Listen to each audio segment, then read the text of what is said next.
ایک مقام پر مشرکین نے جناب عمار بن یاسر کو لٹایا اور انگارے ان کے جسم پہ رکھ رہے تھے، اور ان کے انگاروں سے ان کے جسم اس طرح ابل رہا تھا۔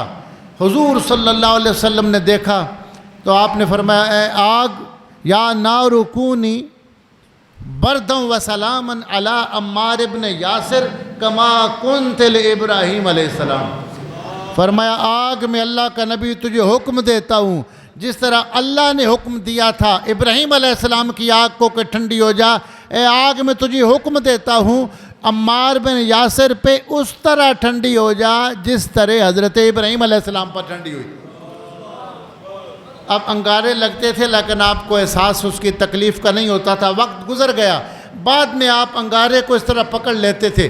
کوئی پوچھتا کہ آگ سے آپ کو ہوتا کچھ نہیں، فرمایا کہ میرے نبی نے آگ کو حکم دے دیا ہے، دنیا اور آخرت کی کوئی آگ عمار کو نقصان نہیں پہنچا سکتی۔